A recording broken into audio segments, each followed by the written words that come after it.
नमस्कार मित्रों, खेल और खिलाड़ियों की आवाज़ खेलपथ में आपका हार्दिक स्वागत है। दोस्तों, मार्च 2020 से घर बैठे उत्तर प्रदेश के अंशकालिक खेल प्रशिक्षकों की शुद्ध यदि किसी ने ली है तो वह कोई और नहीं बल्कि उत्तर प्रदेश के खेल मंत्री गिरीश चंद्र यादव और अपर मुख्य सचिव नवनीत सहगल जी ने ली। इन दोनों लोगों के प्रयासों से उत्तर प्रदेश के प्रशिक्षकों में उम्मीद की एक किरण जगी है। श्री सहगल न केवल उत्तर प्रदेश के समस्त खेल विवादों का पटाक्षेप करने की तरफ कदम बढ़ा चुके हैं, बल्कि उन्हें पता है कि उत्तर प्रदेश को यदि खेलों में उत्तम प्रदेश बनाना है तो प्रशिक्षकों की सबसे बड़ी ज़रूरत है। उत्तर प्रदेश में फिलवक्त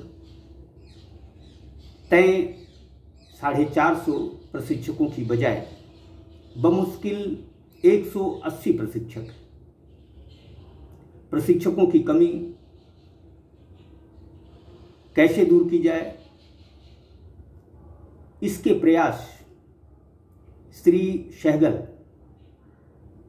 न केवल कर रहे हैं बल्कि 2 बार प्रशिक्षकों से बातचीत भी कर चुके हैं। प्रशिक्षकों और खेल निदेशालय के बीच मामला सिर्फ और सिर्फ अदालत का है। प्रशिक्षक अदालत से जैसे ही अपना प्रकरण वापस लेंगे, प्रशिक्षकों की नियुक्ति प्रक्रिया परवान चढ़ने लगेगी। जो लोग नवनीत सहगल जी को जानते हैं, उन सभी का कहना है कि सहगल जी जो कुछ कहते हैं वही करते हैं। देखा जाए तो नवनीत सहगल वरिष्ठ प्रशासनिक अधिकारी हैं। उन्होंने उत्तर प्रदेश के लिए बहुत सारे काम किए हैं। जो काम असंभव माना जाता था, उस काम को नवनीत सहगल जी ने संभव कर दिखाया। मैं समझता हूँ कि उत्तर प्रदेश की बदहाल खेलों की स्थिति को देखकर ही उन्हें खेल विभाग में लाया गया है। जो भी हो,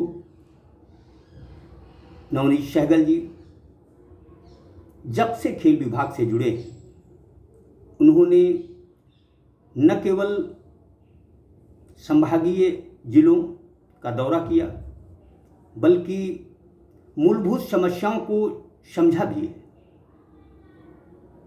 समस्याओं को समझना और उनका निराकरण करना सहगल जी की आदत है। सहगल जी चूँकि स्वयं खिलाड़ी रहे हैं, कई संगठनों से अभी जुड़े हुए हैं, लिहाजा वह खिलाड़ी खेल प्रशिक्षक के मर्म को अच्छी तरह से समझते हैं।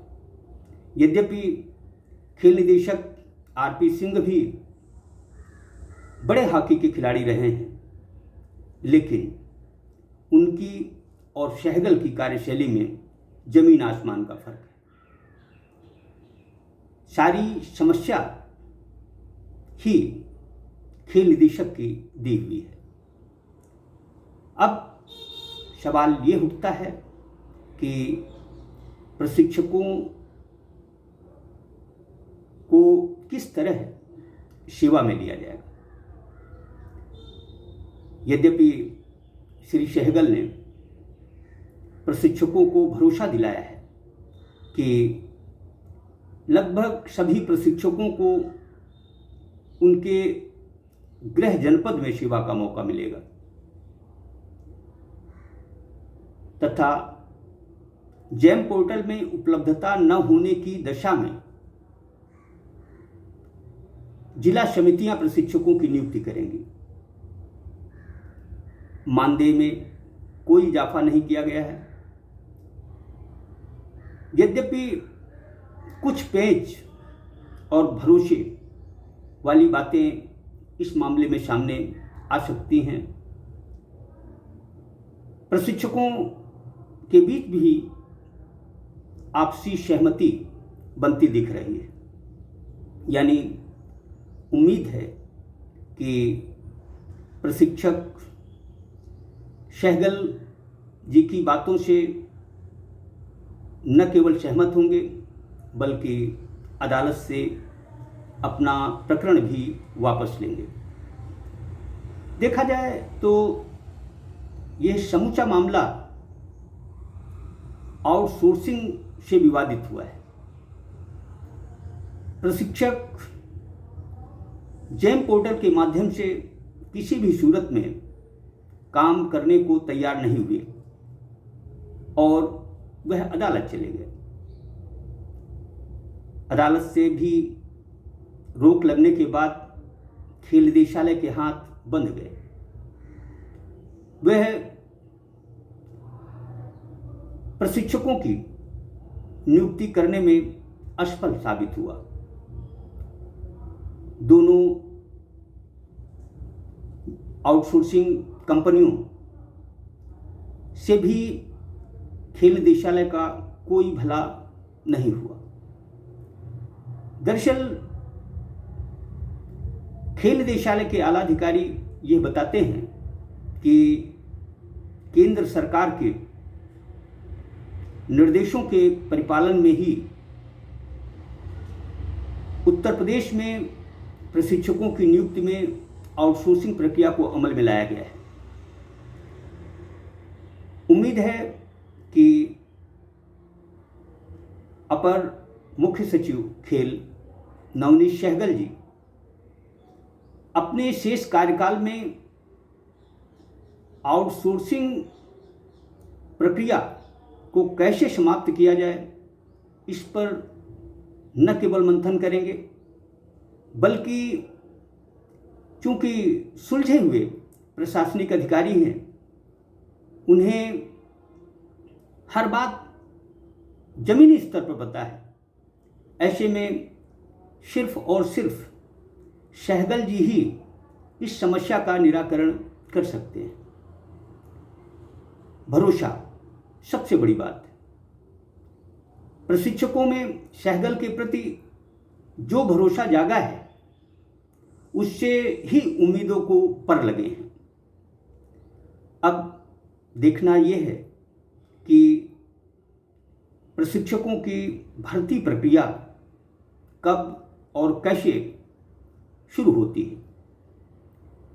हर प्रशासनिक अधिकारी, मीडिया से जुड़ा व्यक्ति, यहाँ तक कि खेल निदेशालय से जुड़े कुछ पदाधिकारी भी सहगल जी की कार्यशैली को न केवल सराह रहे हैं बल्कि प्रशिक्षकों से यह कह रहे हैं कि सहगल जी बात के धनी हैं, जो कुछ कहते हैं वह जरूर करते हैं।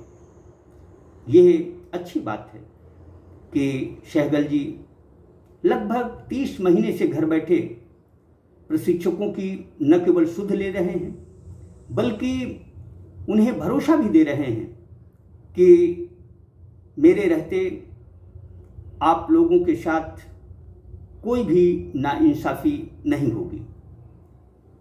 खेल मंत्री गिरीश चंद्र यादव जी भी चाहते हैं कि उत्तर प्रदेश में खिलाड़ियों को न केवल मूलभूत सुविधाएं मिलें बल्कि हर जिले में पर्याप्त संख्या में प्रशिक्षक भी हों।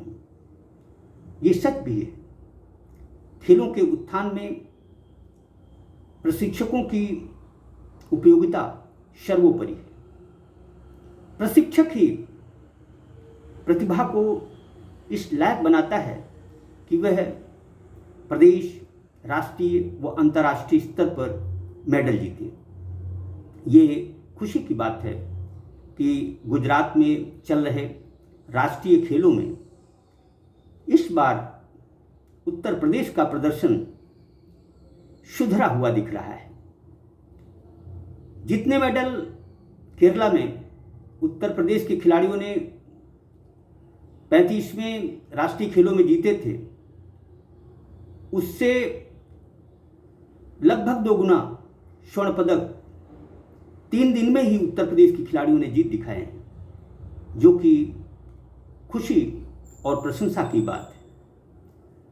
मैं समझता हूं कि यदि प्रशिक्षकों की समस्या का और खिलाड़ियों की मूलभूत समस्याओं की तरफ ध्यान दिया गया तो उत्तर प्रदेश में इतनी प्रतिभाएं हैं कि वह हरियाणा का मुंहतोड़ जवाब दे सकती हैं, हरियाणा से आगे भी निकल सकती हैं। अब देखना ये है कि सहगल जी के प्रयास किस तरह और कैसे रंग लाते हैं और कैसे प्रशिक्षकों के घर खुशियां मनाई जाती हैं। जय हिंद, जय भारत।